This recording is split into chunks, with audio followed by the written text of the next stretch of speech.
"A cleaning lady will never be one of us." The words exploded through the grand ballroom of the Rhodes mansion, silencing the elegant crowd of Boston's elite gathered for what was supposed to be a prestigious charity gala.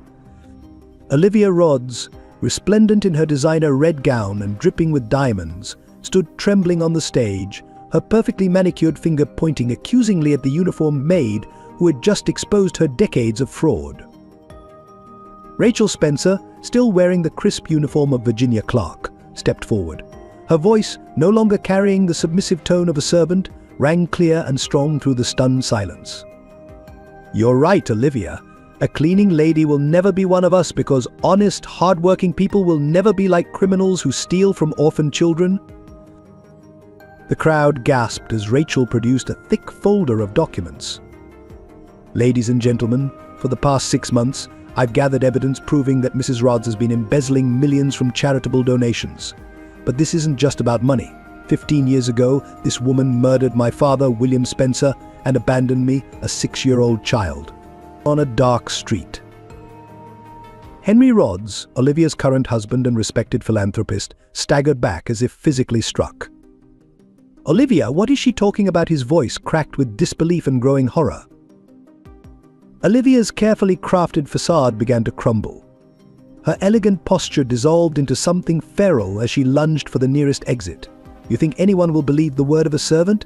I am Olivia Rhodes. I have connections, influence." "Not anymore," Rachel's voice cut through Olivia's increasingly hysterical protests. "Every penny you stole, every life you destroyed, every lie you told, it all ends tonight." The security guards moved to block the exits as cameras flashed and reporters scrambled to capture the unfolding scandal. But what held everyone's attention was the stark contrast between the two women: Olivia, with her expensive jewelry and desperate eyes, and Rachel, standing tall in her simple uniform, radiating a dignity that no designer dress could match. "You know what the greatest irony is?" Rachel's voice softened, carrying an echo of another woman's wisdom. "The cleaning lady you despise so much, Marjorie Clark, taught me more about true nobility than all your years of pretending to be elite.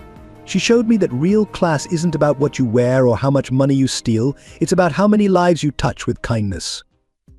In the affluent suburbs of Boston, William Spencer's colonial mansion stood as a testament to the American dream, not because of its grandeur, but because of the heart of the man who built it. At 42, William had established himself as one of the city's most respected businessmen, though he wore his success with uncommon humility. His corner office, with its wall-to-wall windows overlooking the bustling financial district, contained more family photos than business awards. William's true wealth wasn't measured in dollars, but in the lives he touched. Every Thursday he would leave work early to serve at the local soup kitchen, wearing the same apron as any other volunteer. His employees knew him as the CEO who remembered their children's names and showed up at their family funerals. Local charities celebrated him as the anonymous donor who kept their programs running during tough times. But William's greatest treasure was his 6-year-old daughter, Rachel. After losing his wife Sarah to cancer when Rachel was just 2, William had poured all his love into raising their daughter. Their morning routine became sacred breakfast together at exactly 7:15. William making Rachel's favorite Mickey Mouse-shaped pancakes while she told him about her dreams from the night before. "Daddy," Rachel would often say, perched on her special kitchen stool, her dark curls still messy from sleep, "can you make the pancakes smile bigger?" "He looks lonely today," and William would adjust the blueberry eyes and banana smile, anything to hear his daughter's giggle echo through their home.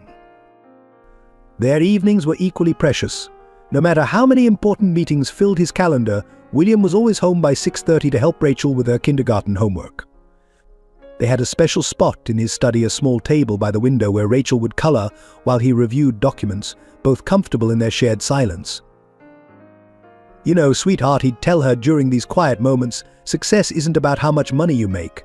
It's about how many smiles you create." Rachel would nod solemnly, though she wouldn't fully understand the wisdom of these words until years later. The Spencer family's comfortable world began to shift one crisp autumn morning at a charity fundraiser for children's education. That's where William first met Olivia Rhodes, a stunning 25-year-old who claimed to share his passion for philanthropic work. She appeared like a vision in emerald green, her smile dazzling as she discussed her volunteer work with underprivileged children. "Mr. Spencer," she'd said, her voice carrying a perfect blend of respect and warmth. Your reputation for generosity precedes you. But hearing you speak about education reform, I realize the stories don't do you justice. Her brown eyes held his with seeming sincerity that made William forget the 20-year age gap between them. What started as a shared committee assignment quickly blossomed into something more. Olivia was everything William thought he needed: sophisticated, caring, and wonderful with Rachel.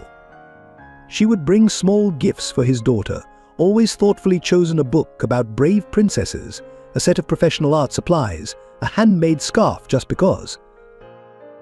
"She makes the pancakes different," Rachel commented one morning, pushing her breakfast around her plate. "They don't smile the same way." William, blinded by new love, missed the shadow that crossed his daughter's face, the way she stopped sharing her dreams over breakfast. Within 6 months, Olivia had seamlessly integrated herself into their lives. She began working as William's executive assistant, impressing everyone with her efficiency and dedication. The board members praised William's choice, noting how the young woman's presence had breathed new life into their charitable initiatives. "My love," Olivia would say, reviewing donation reports with him. "Imagine how many more children we could help if we streamlined our processes. Let me handle the administrative details, you focus on the bigger picture." Her suggestions always seemed so reasonable, her methods so efficient. When William proposed after 8 months of dating, it seemed natural to everyone except Rachel. The little girl stood silent at their engagement dinner, clutching her favorite stuffed rabbit, a last gift from her mother, as cameras flashed and champagne flowed. "Daddy," she tried to tell him one night, her voice small in the darkness of her bedroom. "Something feels wrong." But William, caught up in what he thought was a second chance at happiness, merely kissed her forehead and assured her everything would be perfect. The first signs of trouble appeared subtly. Small discrepancies in the charity accounts that Olivia explained away with practiced ease. Donations that seemed to take longer than usual to reach their intended recipients. But William, his judgment clouded by love and trust, accepted every explanation. The foundation of his carefully built world began to crack one spring afternoon. William was reviewing the quarterly reports, a task he'd been postponing at Olivia's suggestion. Rachel played quietly with her dolls on his office carpet, a familiar comfort in what would become their last peaceful moment together. The numbers didn't add up. Large sums had been systematically diverted to offshore accounts. Years of charitable work, millions in donations, all funneled away from the children they were meant to help. The evidence was undeniable, though William's heart fought against accepting what his mind already knew. "How could you?" he whispered to himself, the betrayal burning in his throat. The sound of Olivia's heels clicking down the hallway seemed suddenly ominous, no longer the welcome melody it had become. Rachel, sensitive to her father's distress, hugged her doll tighter, her young eyes witnessing the beginning of the end of their world. That fateful confrontation would forever change the course of not just the Spencer family, but countless lives touched by William's genuine philanthropy and Olivia's calculated deception. As William clutched the damning evidence in his trembling hands, he couldn't know that his commitment to truth and justice would cost him everything, but would ultimately inspire his daughter to heights of courage and compassion he could never have imagined. In the most humble corner of Boston's working-class district, Marjorie Clark's life followed the same routine it had for 20 years. Every morning at 4:30 a.m., she would catch the first bus to the wealthy neighborhoods where she cleaned other people's dreams. Her uniform, though faded from countless washes, was always perfectly pressed, her grey hair neatly tucked beneath a simple bandana. At 58, Marjorie's hands told the story of a life spent in service. Calloused and cracked from years of harsh cleaning chemicals, they still maintained a gentleness that seemed at odds with their weathered appearance. Her colleagues at the cleaning service often marveled at how she could make even the most stubborn stains disappear, as if dirt itself respected her quiet determination. "You know, Mrs. Clark," her supervisor would say, "you've earned a right to slow down.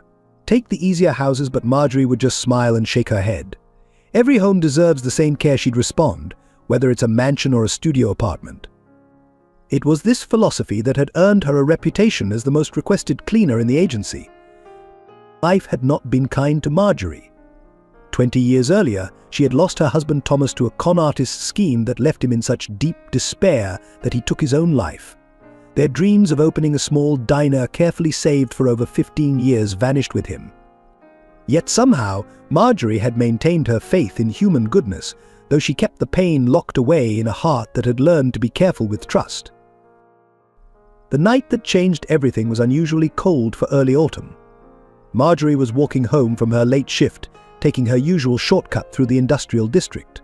The streetlights cast long shadows across the empty loading docks, and the wind carried the first hint of winter's bite.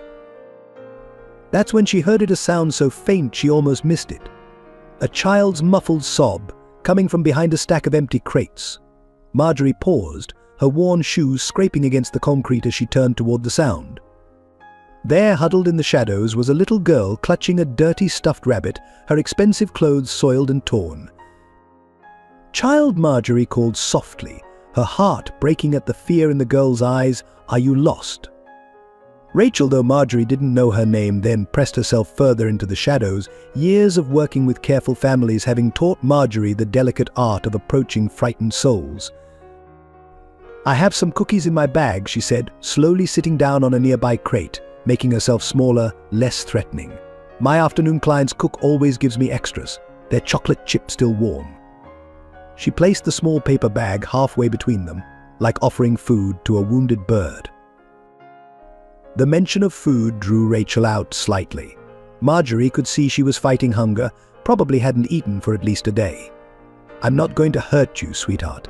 I just want to help." Her voice, weathered by years, but still warm, seemed to reach something in Rachel's desperate heart.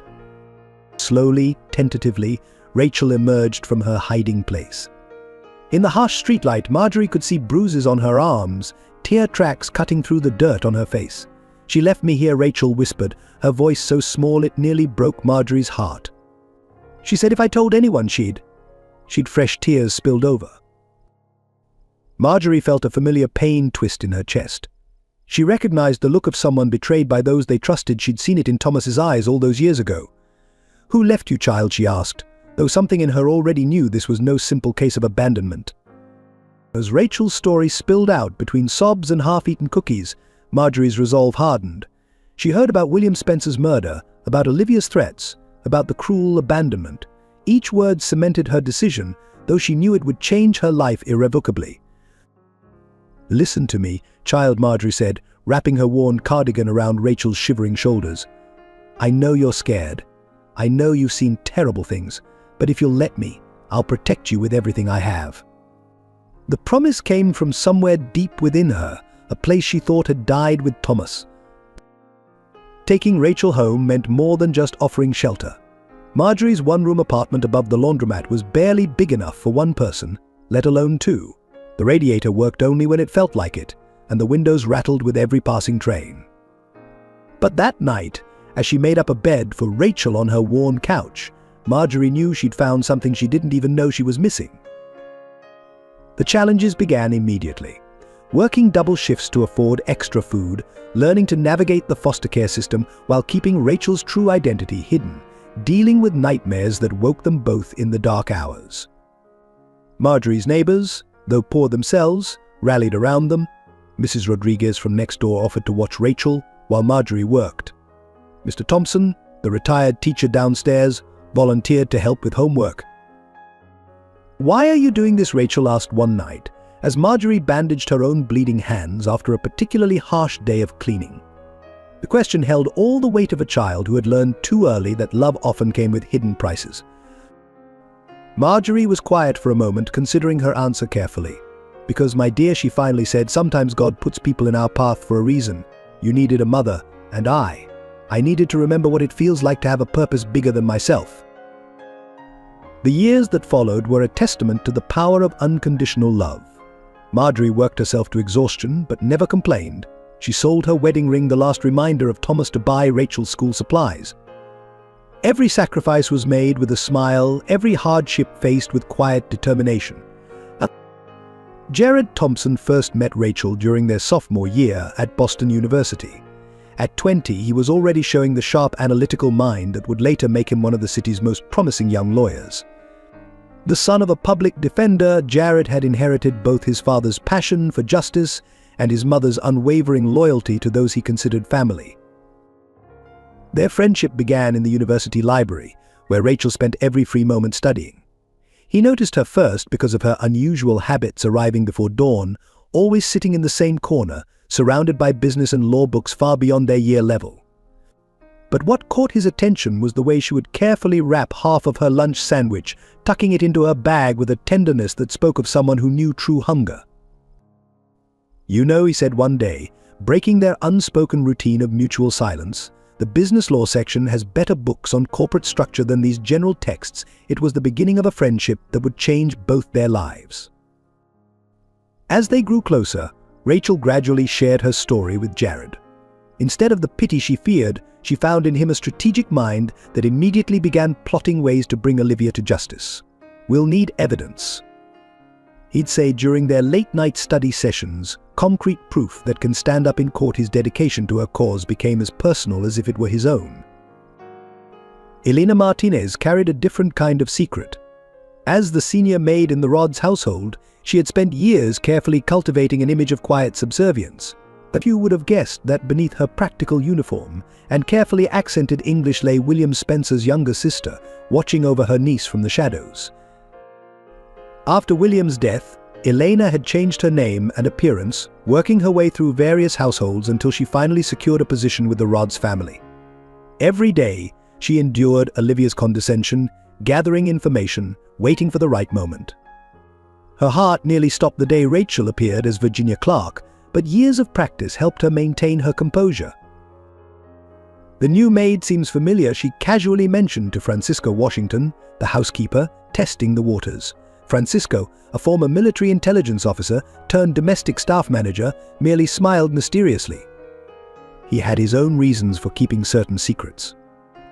Francisco Washington's path to becoming the Rod's housekeeper was anything but traditional. After 20 years in military intelligence, he had chosen this position specifically because of what he had discovered about Olivia's past activities. His perfect references and impeccable service manner masked a mind that never stopped analyzing, observing, collecting information.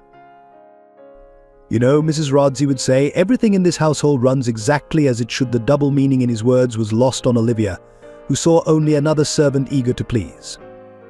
But Francisco was building his own case, his military training helping him document every suspicious transaction, every late-night phone call.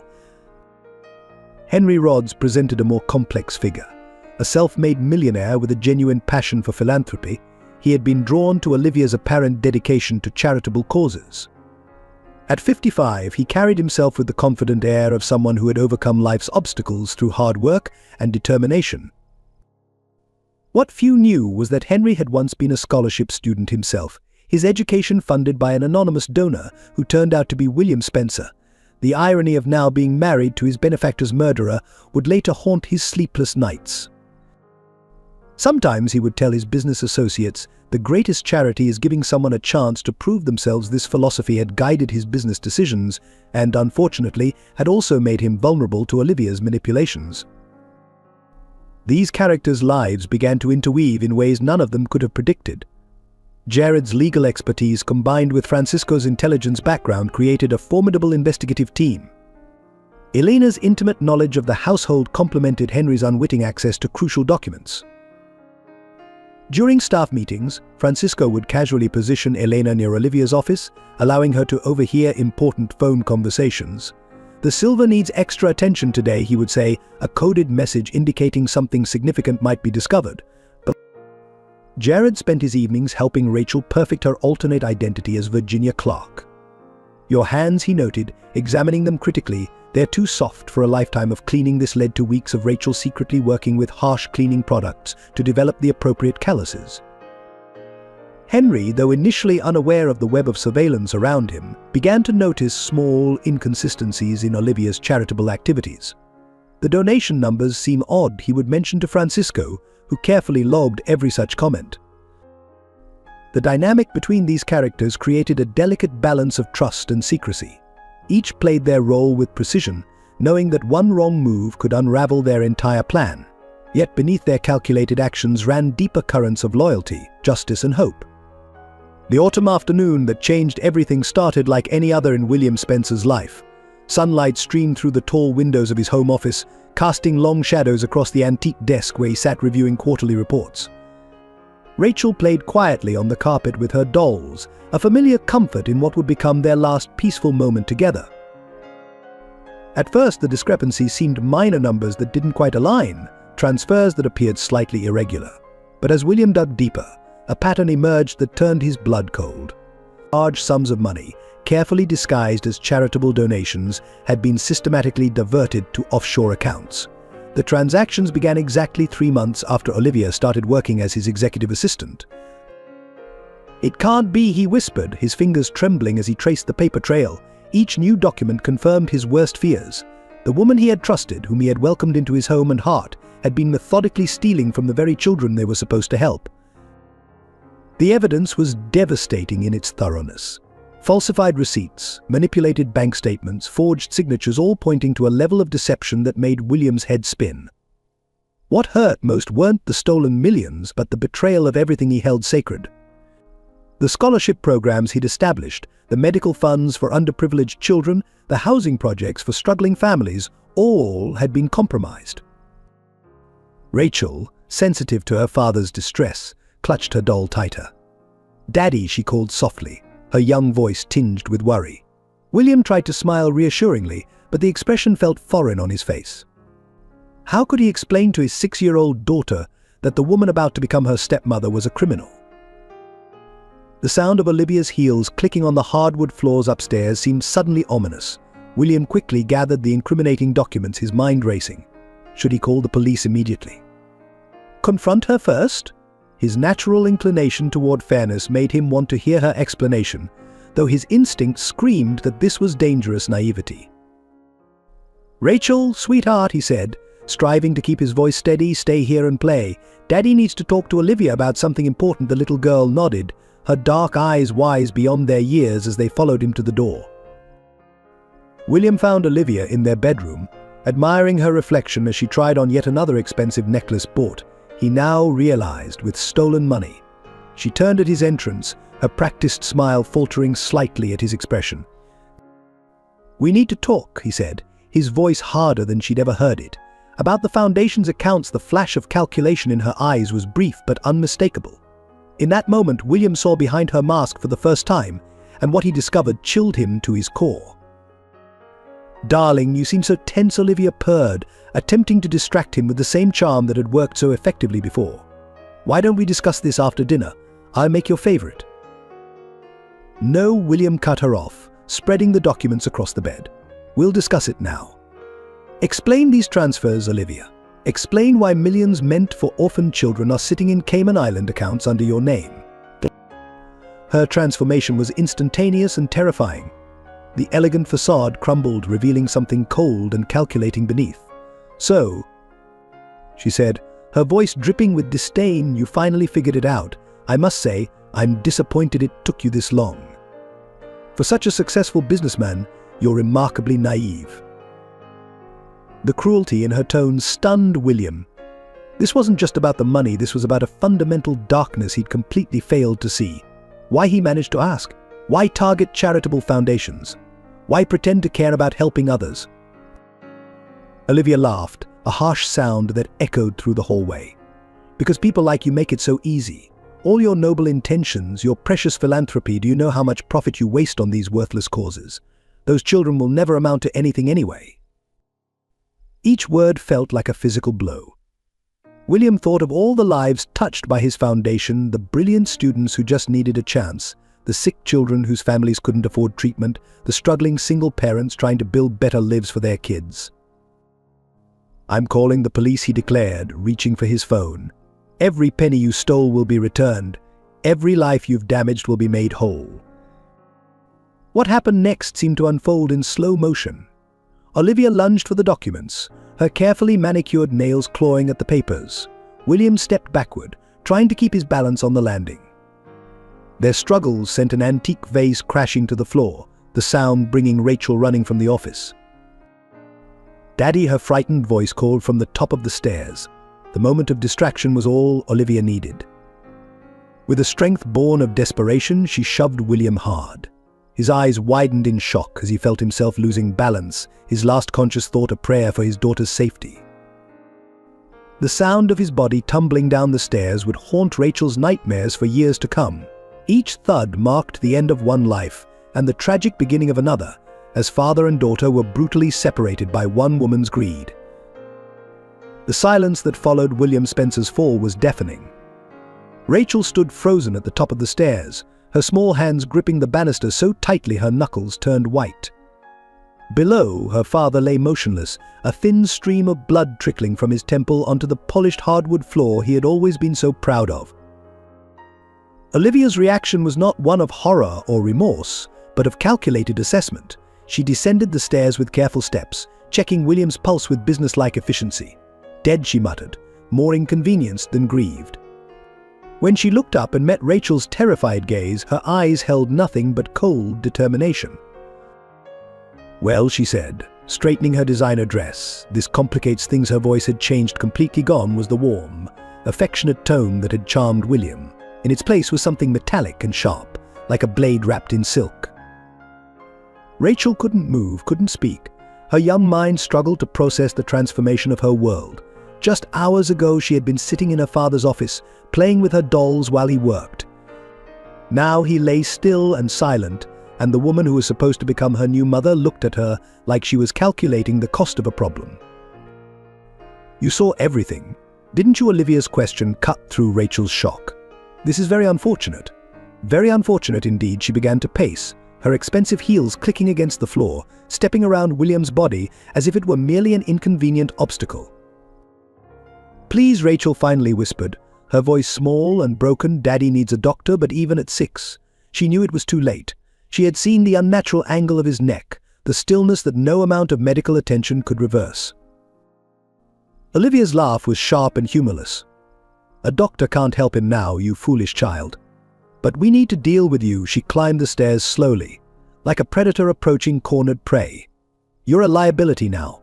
A witness. Do you know what that means, little Rachel?" Rachel backed away, but Olivia's hand shot out, gripping her arm with bruising force. "You're coming with me.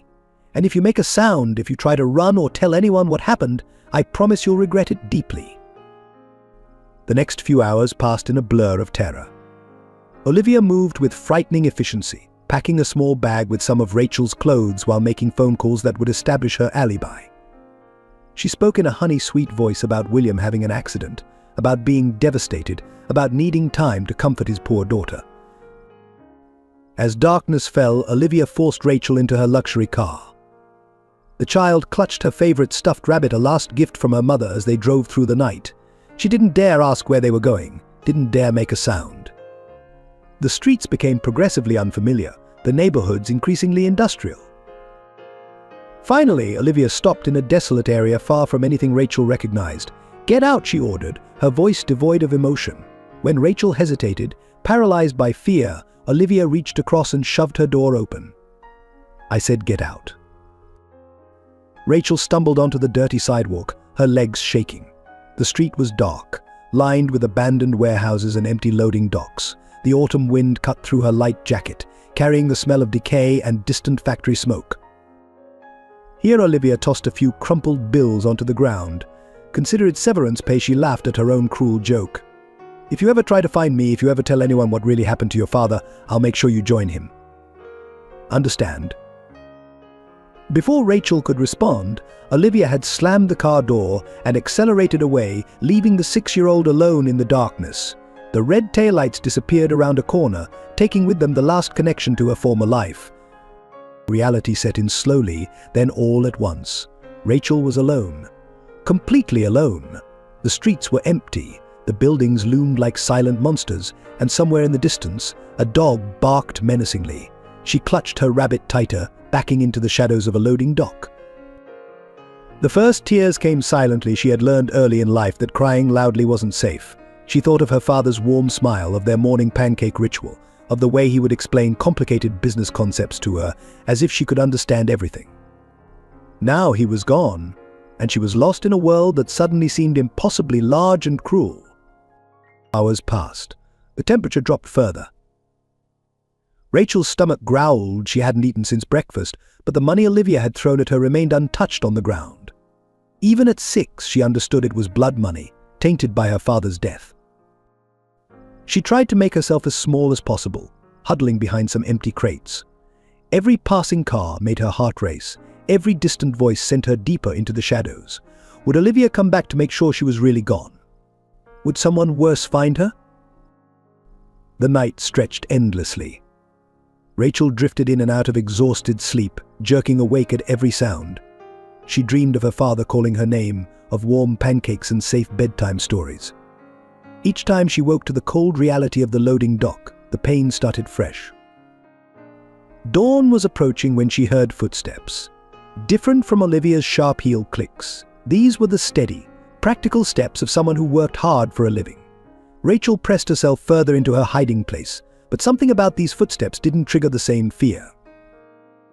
Then she heard it, a gentle, weathered voice calling out, "Child." "Are you lost?" The voice belonged to Marjorie Clark, though Rachel didn't know it yet.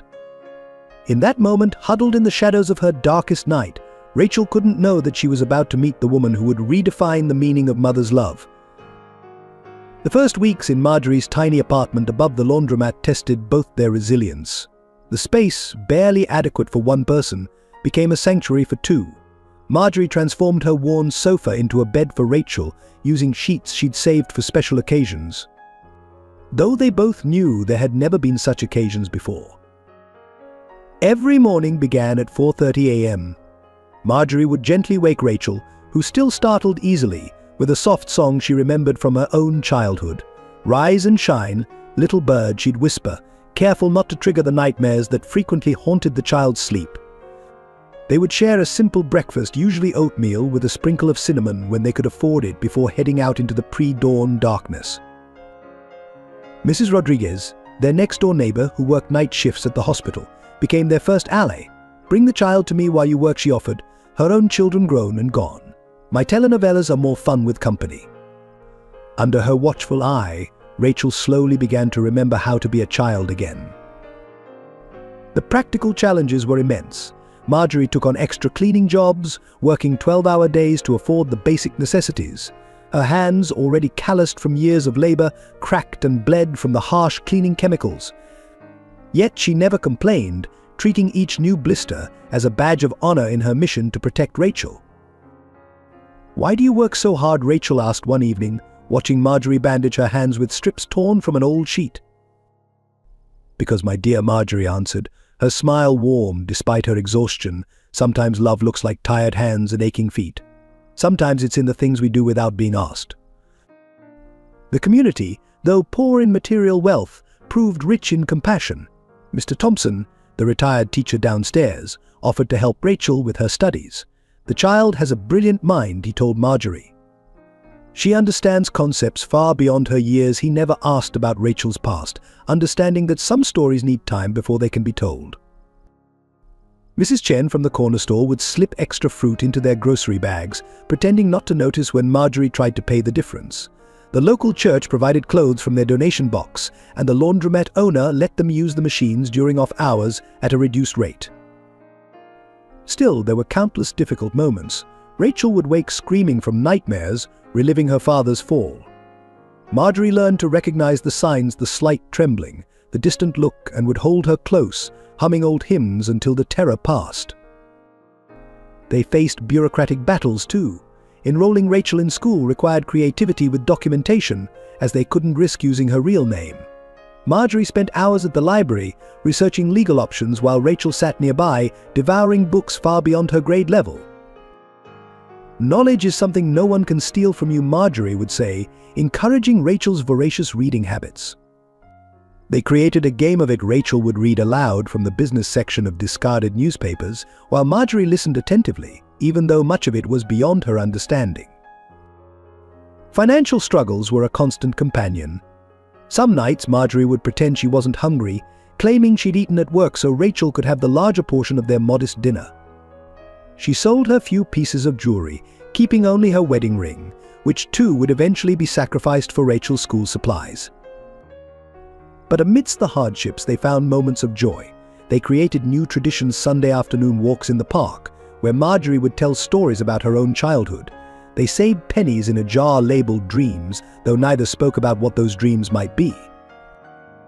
The laundromat became their second home. Rachel would do her homework there during Marjorie's evening shift, the humming of the machines providing a soothing backdrop. Other customers began to look forward to seeing the serious little girl who could explain complex math problems while folding sheets. "You know what I love about clean laundry," Marjorie would say, "teaching Rachel how to press perfect creases into shirts. It's a chance to start fresh, to make something clean and new again. Just like life sometimes gives us second chances." Slowly, painfully, they built their new normal. Rachel learned to answer to a different name, to explain her presence in the working-class neighborhood, to hide her extensive vocabulary when necessary.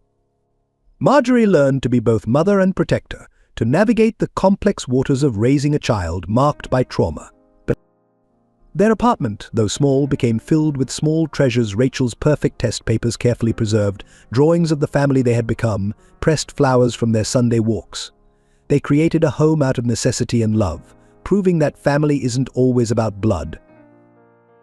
As months turned into years, their bond grew stronger than either could have imagined. Rachel's nightmares became less frequent, though they never completely disappeared. Marjorie's hands remained calloused and worn, but her heart grew fuller with each passing day. Sometimes Marjorie would say, watching Rachel master another difficult concept or overcome another fear, the greatest blessings come disguised as challenges. Sometimes God sends us exactly what we need, even if we don't recognize it at first. The first signs were subtle. Marjorie began taking longer to climb the stairs to their apartment, her breathing more labored than usual. She dismissed Rachel's concerns with a gentle smile, blaming age and the summer heat. But Rachel, now 15 and sharply observant, noticed how her foster mother's hands trembled while folding laundry, how she needed to rest more frequently between cleaning jobs.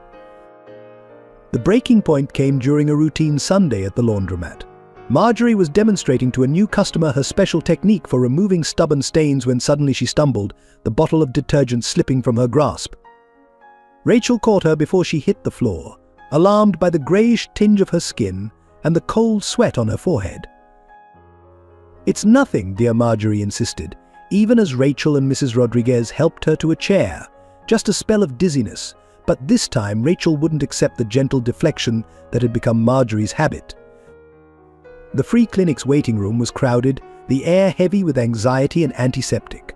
Rachel held Marjorie's hand, noticing how thin her wrists had become, how prominent the veins were under her skin. The doctor's expression when he reviewed the initial tests made Rachel's heart sink. "Advanced stage cancer," he said quietly, his eyes compassionate but direct. "It's spread significantly. With immediate treatment, we might be able to..." He continued speaking, but Rachel's world had already begun to spin. Beside her, Marjorie sat perfectly still, her face serene as if she'd been expecting this news. The cost of treatment was staggering. Even with the clinic's sliding scale fees, the medications alone would cost more than they made in 3 months.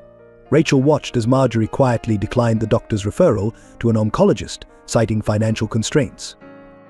That night, back in their small apartment, Rachel confronted her. "We'll find a way," she insisted, spreading brochures for medical loans across their tiny kitchen table. "I can get a part-time job. Mr. Thompson said the grocery store is hiring." "Rachel, my dear," Marjorie interrupted gently. "Sit with me." She patted the worn sofa beside her. "There's something I need to tell you." What followed was a confession that shook Rachel's world for the second time in her young life. Marjorie had known about the symptoms for months but had chosen to keep working, to keep saving. Not for treatment, but for something she considered more important: Rachel's college fund. "I've lived a full life," she explained, her weathered hands clasping Rachel's.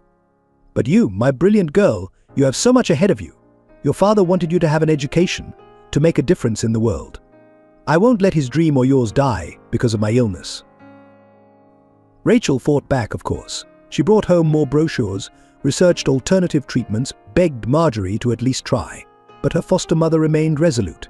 Instead of spending their precious time in hospitals, she focused on preparing Rachel for the future. The following weeks took on a desperate quality. Rachel started recording everything: Marjorie's stories, her recipes, her wisdom about life and love. She wrote down the special way Marjorie folded fitted sheets, her secret ingredient for removing grease stains, the hymns she hummed while ironing. Marjorie, despite her weakening condition, insisted on continuing to work. "Every dollar saved is a step toward your future," she would say. though now she had to rest after cleaning each room. The other maids in her service, understanding without being told, began covering for her, sharing their tips, taking on her more demanding clients. One particularly difficult evening, as Rachel helped Marjorie up the stairs, her foster mother paused to catch her breath. "You know," she said, looking out over the city lights, "I've been blessed. Some people live their whole lives without finding their purpose, but God gave me you." And the neighborhood rallied around them. Mrs. Rodriguez organized a schedule so Marjorie was never alone while Rachel was at school. Mr. Thompson helped Rachel apply for scholarships, his letters of recommendation highlighting her exceptional academic achievements despite challenging circumstances. Mrs. Chen kept their kitchen stocked with healing soups and herbal teas. But cancer follows its own merciless timeline. Marjorie grew weaker, though her spirit remained undimmed. She began sharing things she'd never spoken of before about her husband Thomas, about the con artist who destroyed their dreams, about her own encounter with Olivia's type of evil. "That's why I understood," she confessed one night, her voice barely a whisper.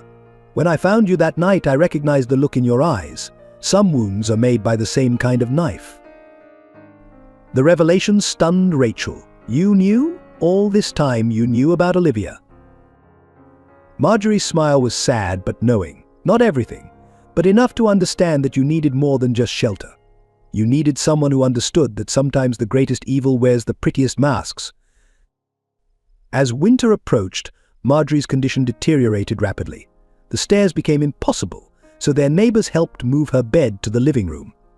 Rachel took time off school to care for her, applying the same attention to detail she'd learned from years of watching Marjorie clean homes. "Promise me something," Marjorie said one evening, as Rachel adjusted her pillows. "Promise me you won't let this stop you. Your father's death, my illness, don't let them become reasons to give up. Let them be reasons to fight harder, to succeed, to help others." The morning after Marjorie's funeral, Rachel stood in their tiny apartment, surrounded by the carefully preserved memories of their life together. The college acceptance letter lay on the kitchen table, a full scholarship to Boston University's business school, made possible by Marjorie's sacrifices, her foster mother's last gift. With trembling hands, Rachel opened Marjorie's old leather diary, found tucked beneath her pillow. Inside, written in careful script, was a message: "My dearest Rachel, when you read this, remember that strength isn't about never falling, it's about how many times you get back up. Your father gave you his brilliant mind. I hope I've given you the heart to use it wisely. Love, Mom." Those words became Rachel's foundation as she rebuilt herself. She threw herself into her studies with an intensity that amazed her professors. While other students spent weekends at parties, Rachel could be found in the library, simultaneously studying business strategy and researching Olivia's past activities. It was during one of these late-night study sessions that she met Jared Thompson. He found her surrounded by corporate law books, methodically highlighting patterns in financial fraud cases. Instead of being put off by her intensity, he was intrigued. "You're approaching this wrong," he said, pulling up a chair. "If you want to understand corporate fraud, you need to start with the people, not the numbers." That conversation lasted until dawn, marking the beginning of both a powerful friendship and a strategic partnership. Rachel's natural business acumen, inherited from her father and honed by years of watching Marjorie manage their scarce resources, began to shine. She graduated at the top of her class, earning attention from major firms. But she had a different plan. Using the small amount Marjorie had managed to save, combined with a modest loan, Rachel started her own consulting firm. She specialized in corporate transparency and fraud prevention, turning her painful past into professional expertise. But each client she helped protect from fraudsters felt like a small victory against Olivia's legacy. "Your approach is unique," one client commented.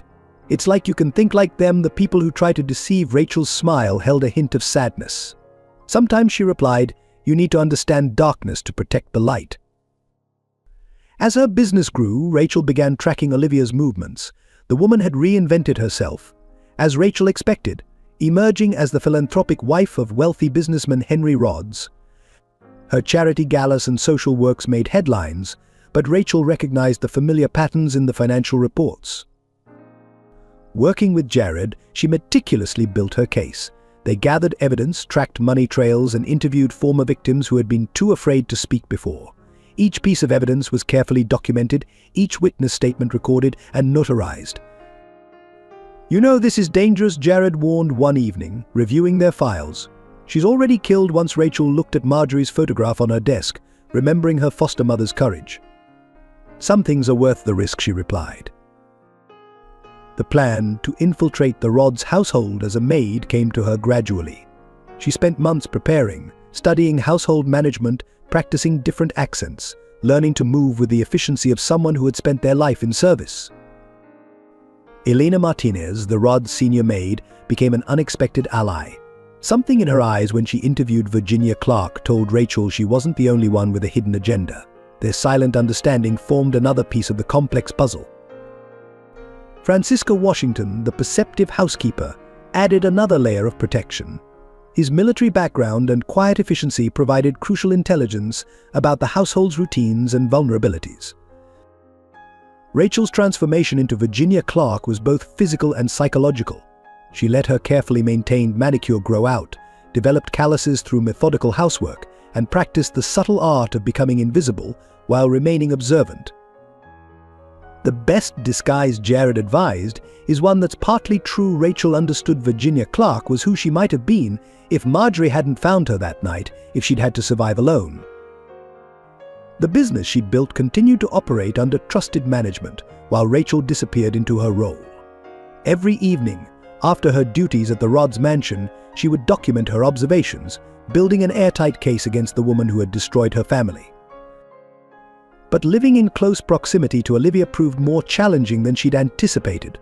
Watching her ex-stepmother play the devoted philanthropist, hearing her speak passionately about helping underprivileged children, it took every ounce of Rachel's self-control to maintain her disguise. The morning Rachel first entered the Rodds' mansion as Virginia Clark was a masterpiece of calculated timing. Dressed in a carefully chosen uniform, neither too new nor too worn, she waited at the service entrance, her posture reflecting years of practiced humility. Francisco Washington, the housekeeper, studied her credentials with an attention that made her momentarily doubt her preparation. "Your references are impressive," he noted, his military-trained eyes missing nothing. "Mrs. Rodds is particularly interested in staff who understand discretion." The slight emphasis he placed on discretion suggested layers of meaning Rachel would only later fully understand. The mansion's grandeur struck a painful chord. The marble floors, crystal chandeliers, and antique furniture reminded her of her father's home, though this display of wealth felt somehow colder, more calculated. Every surface gleamed with the kind of perfection that spoke of others' hard work rather than personal care. Elena Martinez, the senior maid, took charge of Rachel's orientation. "Watch, learn, and above all, remember that walls have ears," she advised, demonstrating the proper way to polish the silver.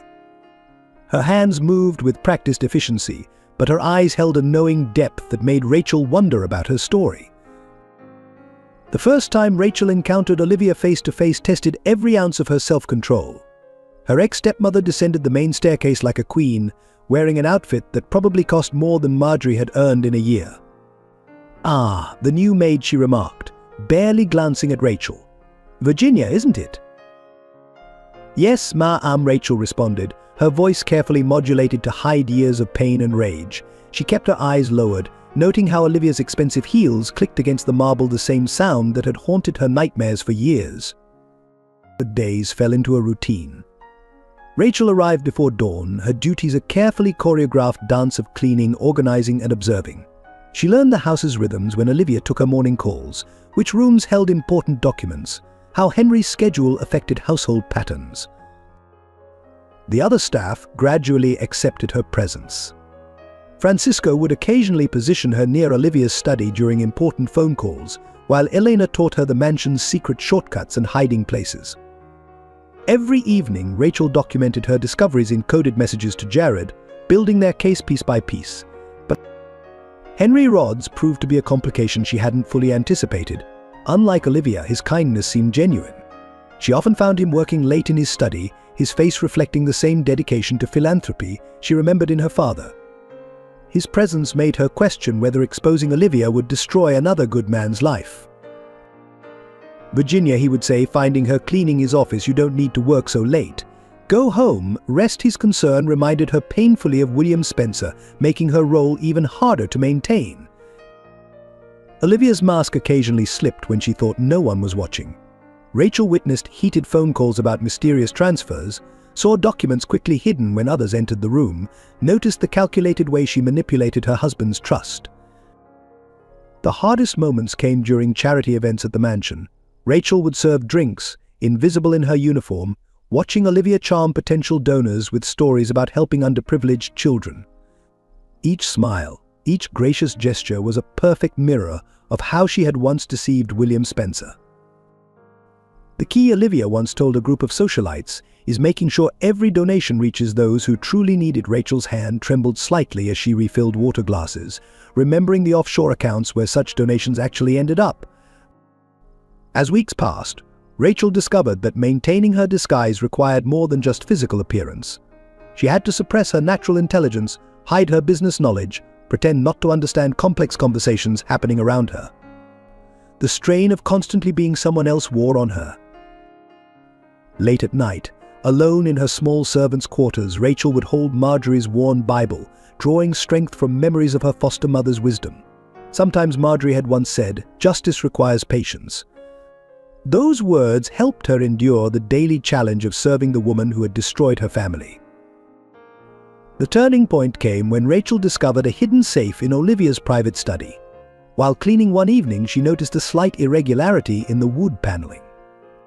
Inside, she found documents that confirmed her suspicions: records of diverted donations, correspondence with offshore banks, evidence of systematic fraud spanning years. As weeks turned into months at the Rodds mansion, the lines between Rachel's dual identities began to blur in unexpected ways. Her relationship with Henry Rodds evolved beyond the simple master-servant dynamic, taking on shades of the father-daughter bond she'd lost years ago. She found herself lingering in his study during evening cleanings, drawn to his genuine passion for philanthropy. You see, Virginia Henry would say, often forgetting she was there to clean rather than listen, true charity isn't about recognition, it's about making real change in people's lives.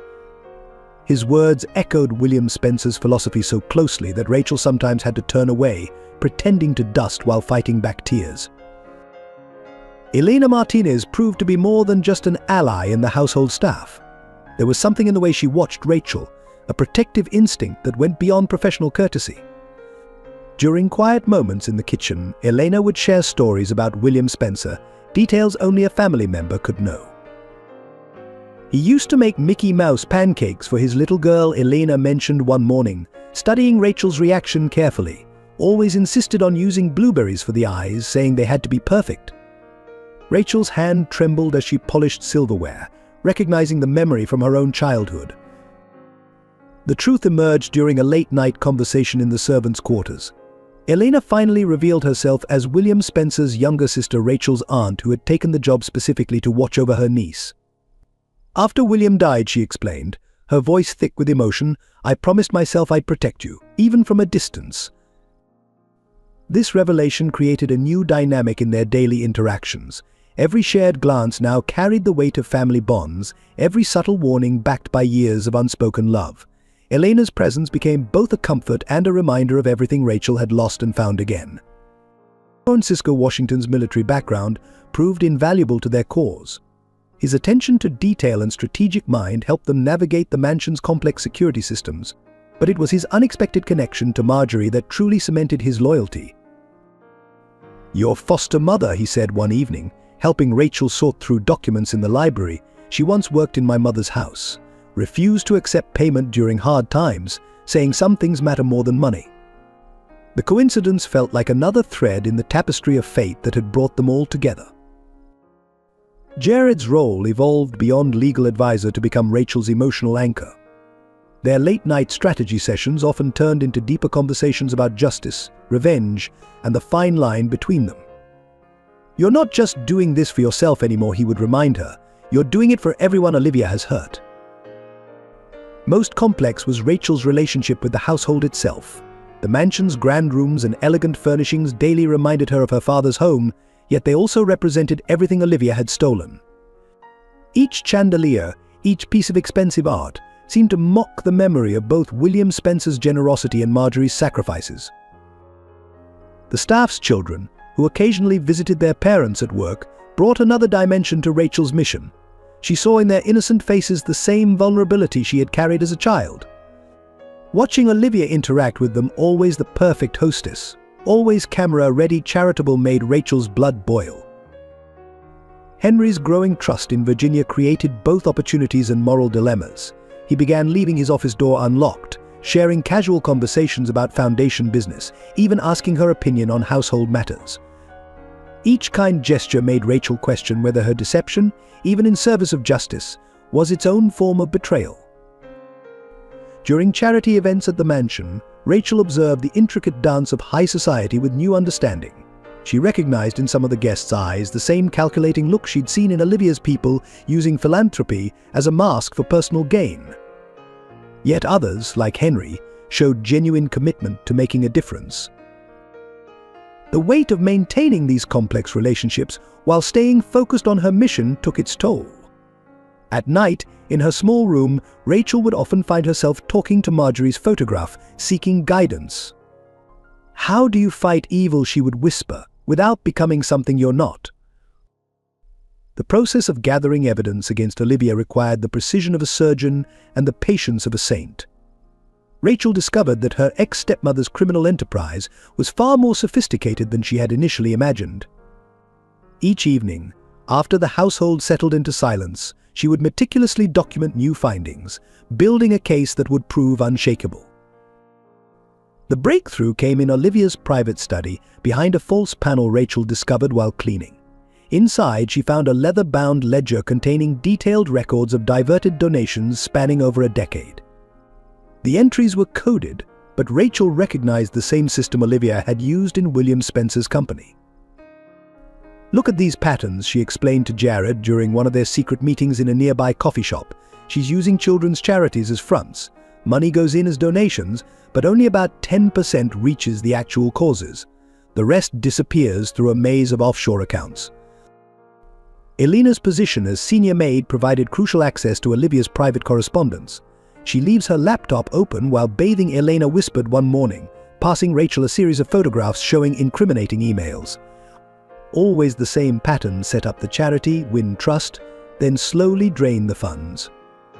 Francisco's military training proved invaluable in documenting the evidence. He taught Rachel how to photograph documents without leaving traces, how to access digital files without triggering security logs, how to observe conversations while appearing completely absorbed in mundane tasks. The scale of Olivia's deception became apparent through Henry's foundation records.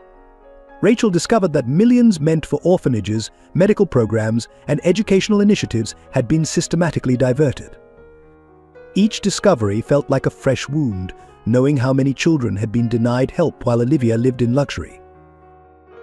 The clever part, Jared noted, reviewing the evidence, is how she structured it all legally. Each transaction looks legitimate on the surface. It's only when you follow the money through multiple layers that the fraud becomes clear. Rachel began identifying patterns in Olivia's past. Other wealthy men, other charitable foundations, other instances of fraud carefully disguised as administrative costs. Some victims had suspected something but couldn't prove it. Others had been too embarrassed to admit they'd been deceived. One afternoon, while cleaning the library, Rachel overheard a phone conversation that chilled her blood. Olivia was coaching someone on how to set up a new fraudulent foundation, The Key. She said, her voice dripping with condescension, "is to make them believe they're changing the world. People will ignore obvious red flags if they think they're doing good." The evidence extended beyond financial fraud. Rachel uncovered connections to other crimes: blackmail, identity theft, even hints of other violence covered up through money and influence. Each discovery reinforced the urgency of their mission while increasing its dangers. Living as Virginia Clark forced Rachel to confront aspects of herself she'd never fully examined. Each day spent serving the woman who murdered her father taught her lessons about strength, justice, and the fine line between revenge and redemption. The humble uniform she wore became both a disguise and a reminder of Marjorie's dignity in similar circumstances. Late at night, in her small servants' quarters, Rachel would often reflect on how her perspective had shifted. "I came here seeking revenge," she wrote in her journal, "but I'm finding something deeper. Every child Olivia's schemes have hurt could have been me. Every dollar she's stolen represents another Marjorie working extra shifts to feed their family. The most profound changes came through her interactions with Henry. Watching his genuine dedication to philanthropy forced her to confront uncomfortable truths about her mission. Was exposing Olivia worth destroying this good man's life? The question haunted her sleepless nights. Sometimes Elena told her during a quiet moment in the kitchen, "Justice requires us to hurt those we'd rather protect. The key is ensuring the pain serves a greater purpose." The wisdom in these words reminded Rachel of Marjorie's teachings about the difference between revenge and justice. Working alongside the other servants taught Rachel humility in ways her own privileged childhood never could. She experienced firsthand the dignity of honest labor, the quiet pride in a job well done, the bond between people who worked with their hands. These lessons echoed Marjorie's values, making her foster mother's wisdom clearer than ever. There were moments when maintaining her disguise became almost unbearable. During charity events, watching Olivia charm donors with false promises about helping children, Rachel would grip her serving tray so tightly her knuckles turned white. Yet she learned to channel her rage into determination, her pain into purpose. "You've changed," Jared observed during one of their clandestine meetings. "There's a calmness to you now." Even when discussing Olivia, Rachel realized he was right. The burning need for revenge had transformed into something more measured, a dedication to justice that transcended personal vindication. The hardest lessons came through her growing relationship with the household staff's children. Watching them play in the mansion's gardens, she saw reflections of her younger self, innocent lives that could be shattered by adult greed. Their presence reminded her that her mission was about protecting future victims as much as avenging past wrongs. Francisco became an unexpected mentor in her personal growth. His military background had taught him about the psychological toll of living undercover. The hardest part, he shared, isn't pretending to be someone else. It's remembering who you really are when the mission ends. Rachel found herself developing a deeper understanding of Marjorie's teachings about forgiveness. Not that she could forgive Olivia, some crimes were beyond forgiveness, but she began to see how carrying hatred could poison one's own soul. The greatest revenge, Marjorie had once said, is living well and doing good. The transformation was most evident in how Rachel handled moments of crisis. When Olivia would berate staff members or make cutting remarks about their social status, Rachel no longer felt the same burning rage. Instead, she experienced a calm clarity about her purpose. She wasn't just fighting against Olivia, but for something larger than herself.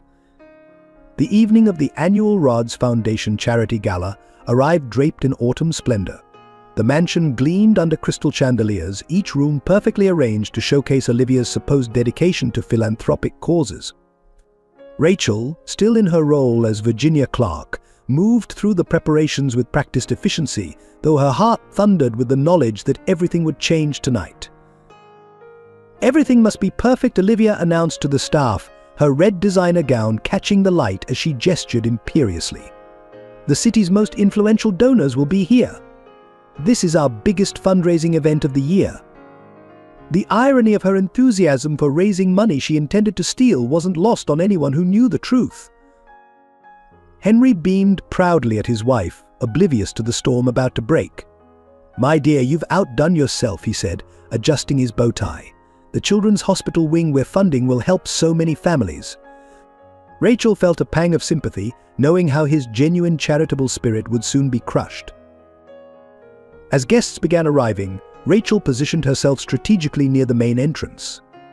Each socialite who swept past in designer evening wear, each business mogul in a perfectly tailored tuxedo, represented another potential witness to Olivia's exposure. The evidence was ready, the timing carefully planned. Elena and Francisco moved through their duties with subtle tension, both aware of their roles in what was to come. Jared had stationed himself among the guests as a potential donor, his legal documents concealed in an elegant briefcase. The trap was set. The first part of the evening proceeded according to plan. Olivia worked the room masterfully, her practiced charm drawing promises of generous donations. Every penny goes directly to helping underprivileged children. She assured her affluent audience, champagne glass sparkling in her manicured hand. Rachel waited for the perfect moment Olivia's keynote speech about the Foundation's achievements. As her ex-stepmother took the stage, radiant in the spotlight, Rachel caught Jared's subtle nod. The time had come. "Distinguished guests," Olivia began, her voice honey-sweet with false sincerity, "we gather tonight not just to raise funds, but to change lives." "When I think of the children we help," she never finished that sentence. Rachel stepped forward, still in her maid's uniform but standing tall with newfound purpose. Perhaps she said clearly, her voice carrying through the suddenly silent ballroom, "You should tell them about the children you've actually harmed." The transformation in Olivia's expression was instant, from polished philanthropist to cornered predator in the blink of an eye. "Virginia," she hissed, "this is hardly the time or place for a disgruntled employee's outburst." "You're right," Rachel replied, removing her maid's cap. "It's time for truth. My name is Rachel Spencer, daughter of William Spencer, the man you murdered 15 years ago after he discovered your fraudulent schemes." The gasps from the assembled guests echoed through the ballroom. Henry stepped forward, confusion etched on his face. "Olivia, what is she talking about?" Jared chose that moment to emerge from the crowd, documents in hand. These records show a clear pattern of fraud spanning decades. Mrs. Rhodes has been systematically embezzling charitable donations, just as she did from William Spencer's foundation before his death. Olivia's composure cracked. "A cleaning lady will never be one of us," she screamed, her carefully cultivated image shattering completely. "You think anyone will believe you over me?" "That's where you're wrong," Rachel responded calmly. "A cleaning lady, my foster mother Marjorie Clark, taught me more about true nobility than you'll ever know. And yes, they will believe me, because unlike you, I have proof." The stunned silence that followed Rachel's initial revelation was shattered by Elena's steady footsteps across the marble floor. The senior maid stepped forward, removing her servant's apron with deliberate grace. "I too have a confession to make," she announced, her voice carrying the weight of 15 years of secrets. "I am Elena Spencer, William Spencer's sister, and Rachel's aunt." The assembled guests murmured in shock as Elena continued. "I've worked in this house for years, watching, gathering evidence, protecting my niece as she carried out her mission. Olivia, did you never wonder why some of your most damaging documents kept disappearing?" Henry Rhodes staggered slightly, reaching for a nearby chair. His face had gone pale as he struggled to process the cascade of revelations. "All these years," he whispered, staring at his wife, "all our charitable work. Was it all a lie?" Francisco Washington chose this moment to add his piece to the unfolding drama. "Not everything was a lie," Mr. Rhodes said, his military bearing evident as he stepped forward. "Your commitment to helping others was genuine. That's why I accepted this position, to protect you from the same fate that befell William Spencer." The evidence, when presented, was overwhelming. Jared methodically displayed financial records, offshore account details, and correspondence that painted a damning picture of systematic fraud. But it was the personal testimonies that proved most devastating. "I was her first victim," came a voice from the back of the room. An elderly woman stepped forward, her elegant attire marking her as one of Boston's elite. "Thomas Clark was my brother Marjorie Clark's husband. Olivia's schemes drove him to suicide 20 years ago. That's why Marjorie recognized the pattern when she found Rachel." This connection between Marjorie and Thomas's story hit Rachel like a physical blow. All these years, her foster mother had carried this knowledge, using her own pain to help heal Rachel's wounds. Henry, still reeling, suddenly straightened as recognition dawned on his face. "William Spencer," he said slowly. "He was the anonymous donor who paid for my college education. I've spent years trying to discover my benefactor's identity to thank him." He turned to Rachel, tears in his eyes. "Your father gave me the chance to become who I am." The interconnected web of lives touched by both William's generosity and Olivia's cruelty became increasingly clear as more guests stepped forward with their stories. Each revelation reinforced the others, creating an unassailable tapestry of truth. The Children's Hospital Wing, one doctor in attendance spoke up. "The one Mrs. Rhodes has been fundraising for, it was originally William Spencer's project. She's been using his legacy to perpetuate her fraud." Olivia, watching her carefully constructed world crumble, attempted one last defense. "You can't prove any of this," she snarled. "It's all circumstantial, just stories from bitter people who—" Actually, Francisco interrupted. "Producing a recording device, we can prove everything. Every conversation about illegal transfers, every threat to staff members, every admission of guilt, all documented. The final revelation came from an unexpected source. A young man stepped forward from among the catering staff, one of the children from the first orphanage Olivia had defrauded. He had worked his way through college, eventually becoming an investigative journalist. "I've spent years tracking Mrs. Rhodes' activities," he explained. "Tonight's event was meant to be the centerpiece of my expose. But it seems justice had other plans." As the weight of exposure pressed in from all sides, Olivia's carefully constructed facade began to crack. The transformation was both fascinating and terrifying to witness. Her perfectly composed socialite mask slipped away, revealing the calculating predator beneath. "But you think you understand everything?" she laughed, a harsh sound that echoed through the ballroom. "You self-righteous fools, with your charity and your goodwill, you're all so easy to manipulate." Her voice rose to a near hysterical pitch as she paced the stage like a caged animal. The designer gown she wore, once elegant, now seemed garish as she gestured wildly. "Do you know how simple it is? Show them pictures of sad children, tell them their money makes a difference, watch them write checks without asking questions. You're all so desperate to feel good about yourselves." Henry stepped forward, his face a mask of pain and betrayal. "Olivia, please, think about what you're saying. Think about all the people who trusted us, trusted you." Her response was a cruel laugh. "Trust? Oh, Henry, you were the easiest mark of all. So eager to help, so blind to reality. Just like William Spencer, she spun to face Rachel, her eyes gleaming with malice. Your precious father was just as naive. All that money wasted on strangers when he could have lived like a king." Rachel maintained her composure, though her hands trembled slightly. "My father understood something you never will. True wealth isn't about money. It's about the lives you touch, the good you do." "Lives you touch," Olivia sneered. "Let me tell you about touching lives. I touched your life, didn't I, little Rachel?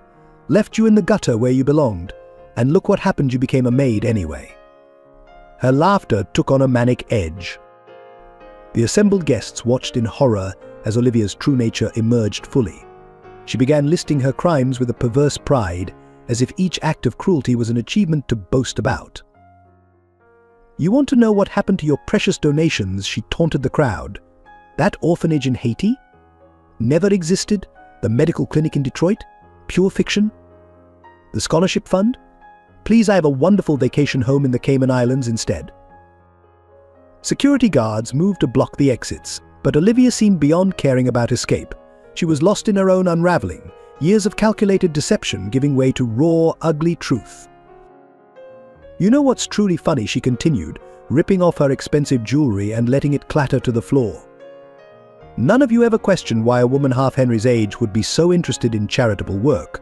You saw what you wanted to see, just like William did, right until he fell down those stairs." The confession of murder, spoken so casually, drew gasps from the crowd.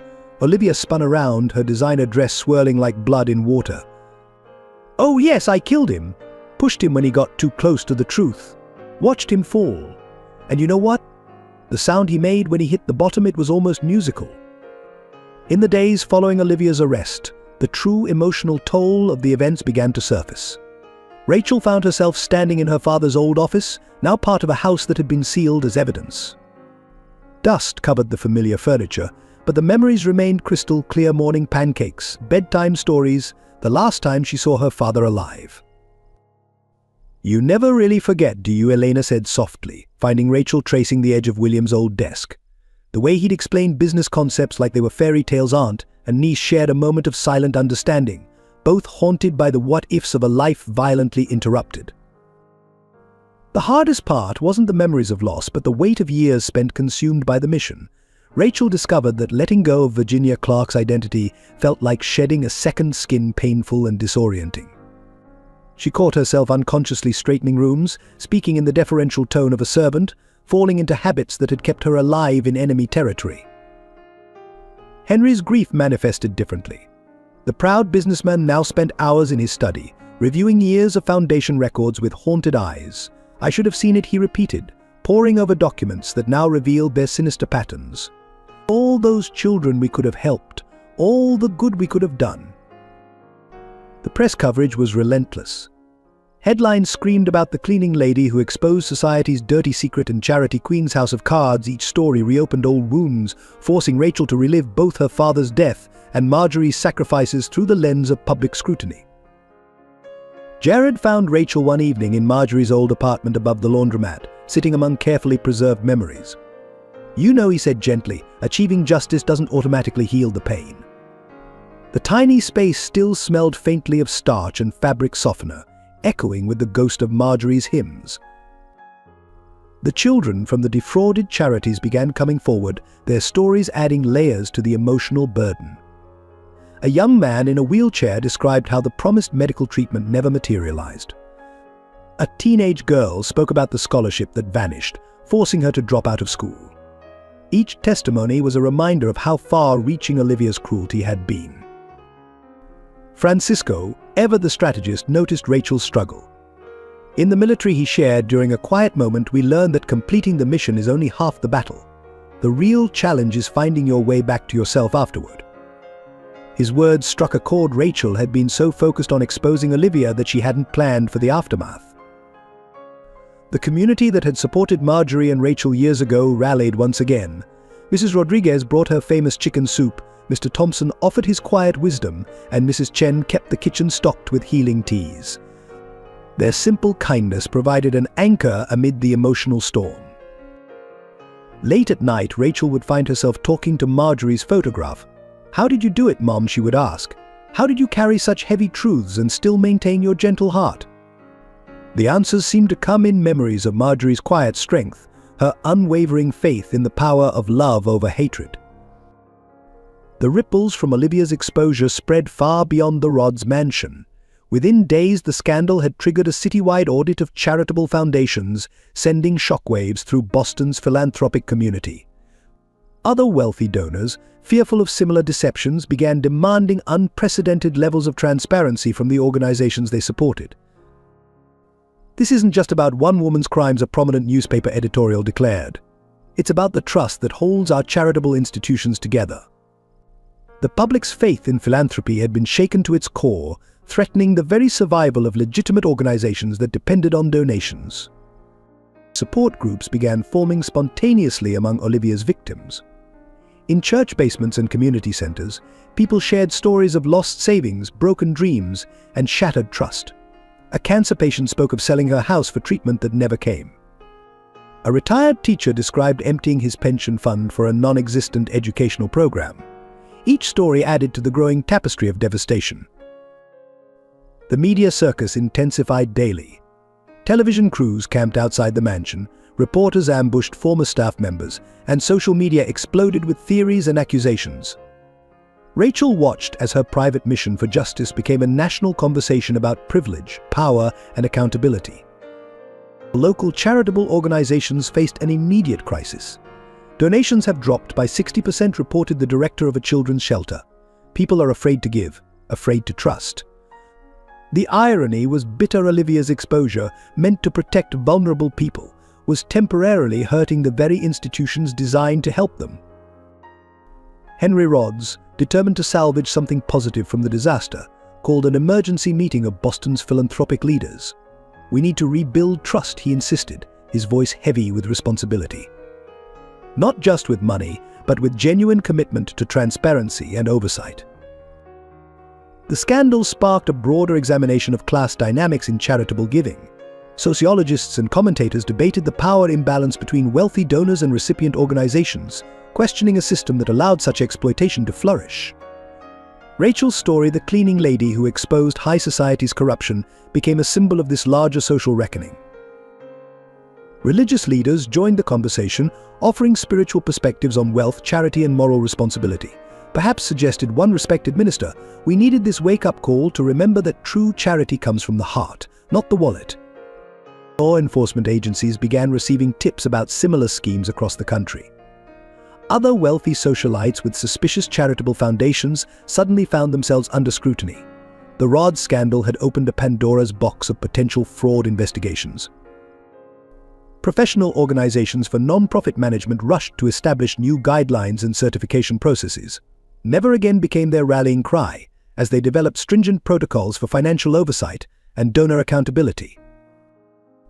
The most profound impact was on the relationship between social classes in philanthropic work. Wealthy donors could no longer simply write checks and expect unquestioning gratitude. Recipients began demanding seats at decision-making tables, insisting on active participation in how funds were used. Sometimes, Rachel observed in a rare interview, it takes breaking something completely to rebuild it properly. Her words resonated with reformers who saw this crisis as an opportunity for meaningful change in how society approached charitable giving. The victory over Olivia came at a steep personal price for everyone involved. For Rachel, the cost began with her business. During her months undercover as Virginia Clark, her consulting firm had lost major clients, unable to explain their CEO's mysterious absence. The reputation she'd carefully built over years threatened to crumble under the weight of necessary deception. Elena's sacrifices spanned decades. "I gave up my own chance at marriage," she confessed to Rachel one evening. "Robert, he was a good man, wanted children of our own. But I couldn't leave Boston, couldn't stop watching over you. He eventually married someone else." Her voice held no regret, only a quiet acceptance of choices made for love. Francisco faced professional consequences. His military connections, once carefully maintained, became strained after his role in the investigation came to light. Several former colleagues distanced themselves, viewing his work as a domestic servant, even for a noble cause, as beneath his training and status. Jared's law practice suffered significant setbacks. Several prestigious clients, uncomfortable with his involvement in such a public scandal, quietly took their business elsewhere. His dedication to Rachel's cause had cost him financially, though he insisted the price was worth paying. The toll on Henry was perhaps the most visible. The proud businessman aged years in weeks, his hair graying noticeably as he struggled with both public humiliation and private grief. His genuine charitable work, tainted by association with Olivia's crimes, required complete restructuring to salvage its reputation. Even the household staff who had unknowingly served Olivia's schemes paid a price. Their association with the scandal made finding new employment difficult. Many faced suspicious interviews and reluctant references, their years of honest service overshadowed by their former employer's crimes. Rachel found herself haunted by the choices she'd made during her undercover work. The lies she'd told, the trust she'd manipulated even for justice. These actions left marks on her conscience. Would Marjorie approve of the person I became? She wondered aloud to Jared one evening. The emotional strain manifested physically. Elena developed insomnia, spending nights pacing the halls of her small apartment. Francisco's old military injury, manageable for years, flared up under the stress. Jared's chronic migraines intensified, requiring stronger medication. The hardest sacrifices were the invisible ones, the missed opportunities, the delayed dreams, the relationships strained or broken by years of secrecy. Rachel had postponed having a family of her own, focusing entirely on her mission.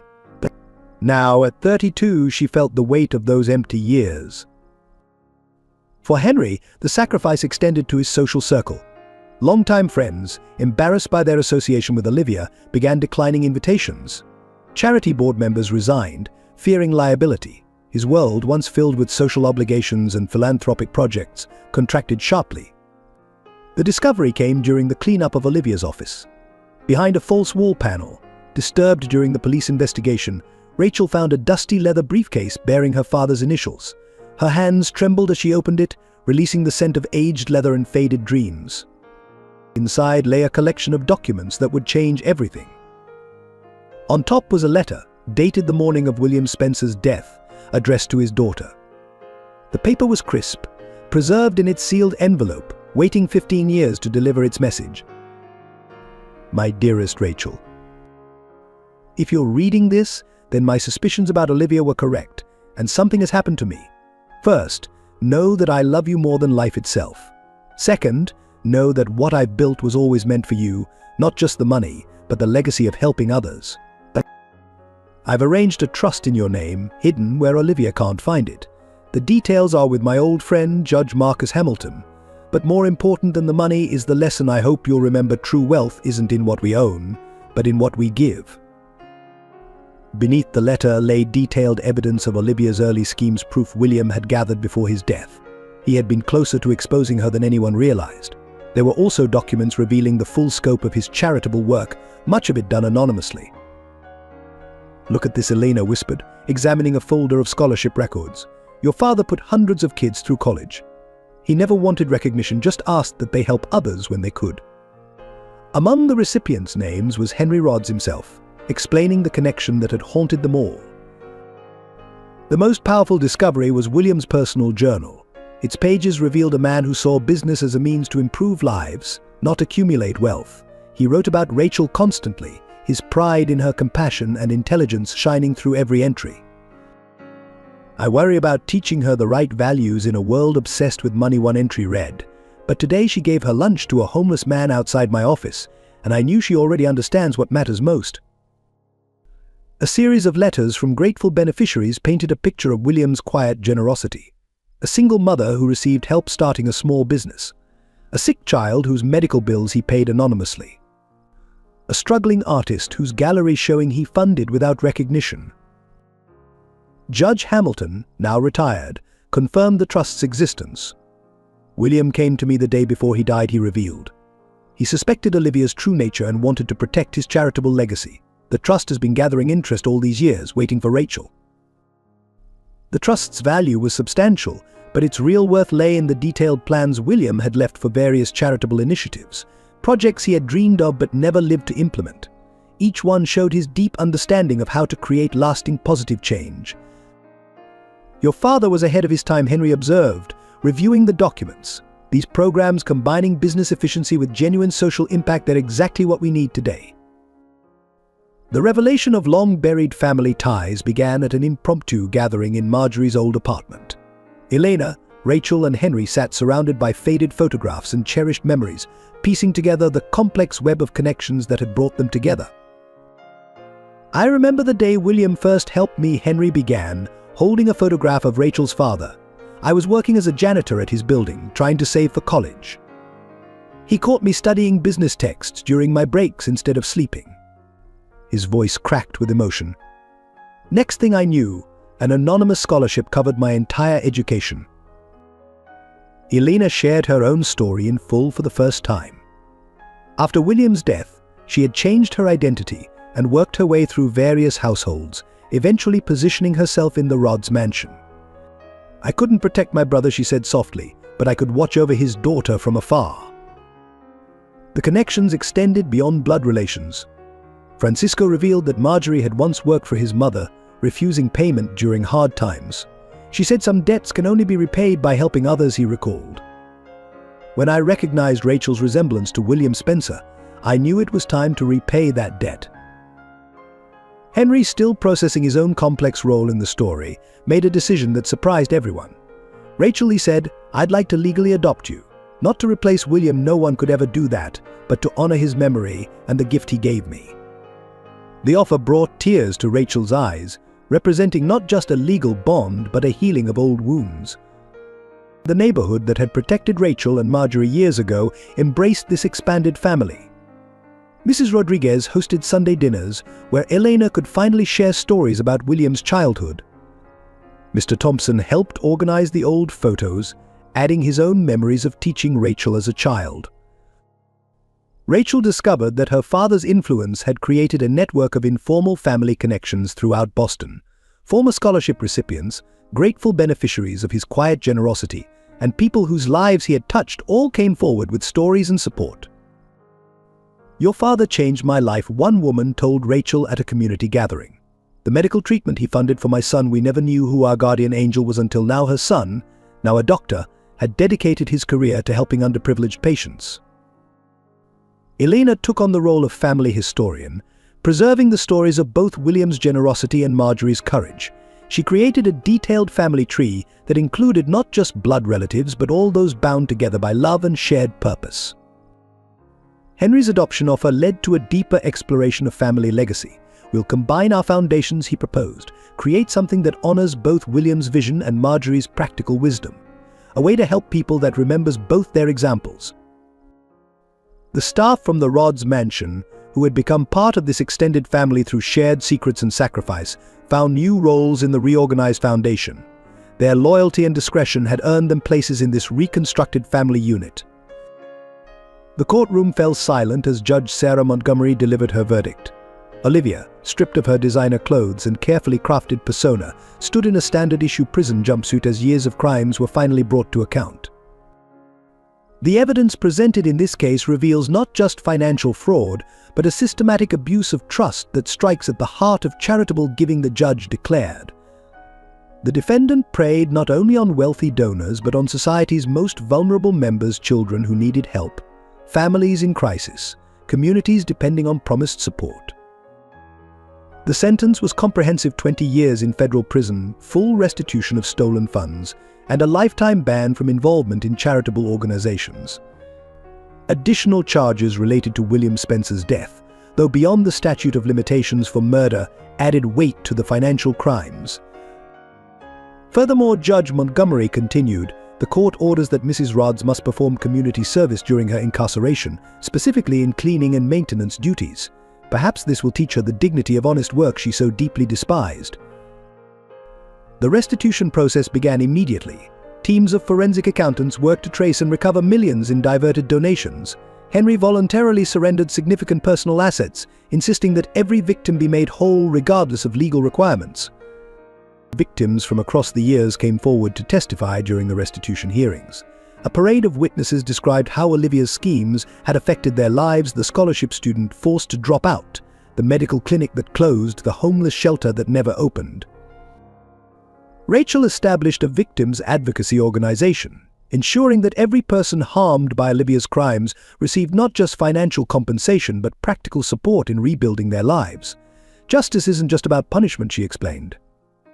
It's about healing and restoration. The legal precedents set by the case rippled through the philanthropic sector. New regulations were enacted requiring enhanced transparency in charitable foundations. Regular audits became mandatory, and whistleblower protections were strengthened. Olivia's network of accomplices, corrupt bankers, complicit accountants, silence-bought officials faced their own reckonings. Each prosecution reinforced the message that charitable fraud would no longer be treated as a mere financial crime. The most poetic justice came in the form of Olivia's court-ordered community service. The woman who had once sneered at cleaning ladies now spent her days scrubbing floors and washing windows in the prison, learning firsthand the dignity of honest labor Marjorie had embodied. The Marjorie Clark Institute rose from the ashes of scandal, a gleaming testament to the power of transforming pain into purpose. Located in the same working-class neighborhood where Marjorie had once found Rachel, the modern building stood as a beacon of hope, its glass walls reflecting the rising sun each morning. Every detail matters, Rachel insisted during construction, incorporating elements that honored both her father's legacy. The main entrance featured a welcoming kitchen, reminiscent of William Spencer's pancake breakfasts and Marjorie's nurturing spirit. The learning spaces combined cutting-edge technology with the warm, practical wisdom Marjorie had exemplified. Within its first year, the Institute's impact exceeded all expectations. The vocational training program, designed specifically for women in crisis, had a 95% job placement rate. Each graduate carried forward Marjorie's legacy of dignity through work, many becoming mentors to newer students. Elena oversaw the children's education wing, where kids from struggling families received not just academic support but the kind of nurturing attention Rachel had once found in Marjorie's tiny apartment. "We're not just teaching subjects," Elena explained. "We're teaching hope." The Institute's innovative approach combined practical skills with business acumen. Women learned not just job skills but financial literacy, entrepreneurship, and leadership. Marjorie taught me that true independence comes from understanding both work and worth. Rachel often said during orientation sessions, "Francisco's military precision found new purpose in organizing the Institute's security and logistics. His presence ensured that every woman and child who entered felt safe, protected, and respected." The building's security systems were state-of-the-art but unobtrusive, creating a haven without feeling like a fortress.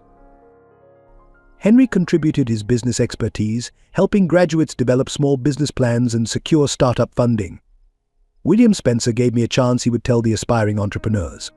Now it's our turn to pass that opportunity forward. The Institute's most powerful feature was its community support network. Graduates remained connected, forming a web of mutual aid that extended far beyond the building's walls. They shared job leads, childcare responsibilities, and emotional support, embodying Marjorie's belief in the strength of community. Success stories began accumulating rapidly. Sarah, a former domestic abuse victim, launched a successful cleaning service employing other institute graduates. Maria, once homeless with 3 children, developed a line of affordable organic baby products. Each victory reinforced the institute's core belief in second chances. The facility included a memorial garden where Marjorie's wisdom lived on through carefully chosen quotes engraved on stone benches. "True wealth grows when shared," read one. "Dignity has no price tag," declared another. Students often sat there during breaks, drawing strength from her legacy. In the quiet of Marjorie's old apartment, now preserved as part of the institute, Rachel sat in her foster mother's favorite chair, holding the worn Bible that had provided so much comfort over the years. The evening light filtered through the same window where she had once watched Marjorie bandage her work-worn hands. "We did it, Mum," she whispered, touching the faded cover. "We turned pain into purpose, just like you taught me the room, maintained exactly as Marjorie had left it, served as both memorial and reminder of where their journey had begun." Henry's adoption of Rachel became official in a small courthouse ceremony, attended by their extended family of choice. As the judge pronounced them legally father and daughter, Rachel felt the weight of the past lifting. "This doesn't replace William," Henry said softly. "It honors him and Marjorie by completing the circle of love they began." Elena found peace in finally being able to openly claim her niece. She moved into an apartment near the institute, her walls now covered with family photos she'd kept hidden for years. The morning coffee ritual she shared with Rachel became a cherished time for sharing stories about William, healing old wounds through remembered joy. Francisco discovered his own resolution in training the institute's security team. His military experience, once a source of isolation, became a gift he could use to protect others. Marjorie showed us that every skill can serve love, he often said during staff meetings. The neighborhood that had sheltered Rachel and Marjorie years ago experienced its own healing. Mrs. Rodriguez's grandchildren now attended the institute's after-school programs. Mr. Thompson volunteered as a tutor, while Mrs. Chen supplied the cafeteria with fresh produce at cost. Jared found personal fulfillment beyond his legal victory. His law practice evolved to focus on defending the vulnerable, often working pro bono for institute graduates. The cynicism that had once characterized his view of justice softened into something more nuanced and hopeful. The staff from the Rodds mansion, initially displaced by scandal, found new purposes at the institute. The cook ran the culinary training program, while the gardener created therapeutic gardens where students could find peace among growing things. Rachel's business acumen, once focused solely on exposing fraud, turned toward creating opportunities for others. She developed microfinance programs for institute graduates, helping them start their own businesses with the same determination Marjorie had shown in supporting her dreams. Even the physical spaces carried resolution. The mansion's valuable furnishings were sold to fund scholarships, its grand rooms converted into classrooms where women learned to build their own futures. The transformation from symbol of privilege to tool of empowerment completed the circle of justice. On the 5th anniversary of the Marjorie Clark Institute's opening, Rachel stood at the podium addressing a new class of students. The auditorium was filled with women from all walks of life, each carrying their own stories of struggle and hope. "When I was 6 years old," she began, "a cleaning lady found me on a dark street and taught me that love doesn't need wealth to change lives. Today we continue her legacy not just through this building, but through each of you who walks through these doors." The institute had grown beyond its original mission. Satellite centers were opening in other cities, each following the model of combining practical skills with emotional support. Henry's business connections and Rachel's experience created a network of opportunities for graduates. Elena developed a mentorship program pairing experienced professionals with institute students. "Every woman here," she explained to new mentors, "has the potential Marjorie saw in Rachel. They just need someone to believe in them first." The foundation, combining William Spencer's vision with Marjorie's practical wisdom, established partnerships with legitimate charities worldwide. Each project was carefully monitored, ensuring transparency and real impact. The fraud that had once tainted charitable giving was replaced by verifiable results. Rachel's personal life flourished alongside her professional success. She met Mark, a dedicated teacher at the Institute, whose commitment to helping others matched her own. Their wedding, held in the Institute's memorial garden, celebrated not just their love but the community that had made it possible. The next generation brought new hope. Rachel and Mark's daughter, named Marjorie, grew up surrounded by the extended family of Institute staff and students. She learned to make pancakes from Henry, listened to Elena's stories about her grandfather, and inherited both families' commitment to service. Francisco's security protocols became a model for other charitable organizations, protecting vulnerable populations while maintaining dignity. Safety with respect became his mantra, training others to create environments where healing could flourish. The Institute's success sparked broader social change. Other businesses began partnering with vocational training programs, creating pathways to meaningful employment. The model of combining practical support with emotional healing influenced social services nationwide. The final piece of hope came in unexpected form. A letter arrived from prison, where Olivia had been writing her memoirs. Instead of the expected justifications, she wrote of gradual understanding. Years of manual labor had taught her lessons about dignity she'd once scorned. Though Rachel couldn't fully forgive, she recognized this small victory for justice. On quiet evenings, Rachel often sat in Marjorie's preserved apartment, watching the sunset through the same window where they'd once shared simple meals. The Bible lay open to Marjorie's favorite passage, "Love never fails." In the growing dusk, surrounded by memories and achievements, Rachel knew these words had proven true. The story of a cleaning lady's love continued to inspire, proving that the greatest changes often start with the simplest acts of kindness. As Marjorie had always said, sometimes all it takes is one person believing in you to change everything. In the end, justice came not through revenge, but through creating something better than what was lost. The legacy of William Spencer, transformed through Marjorie Clark's wisdom and Rachel's determination, lived on in every life touched by their combined vision. The future stretched bright with possibility, built on foundation stones of love, work, and unwavering faith in human potential.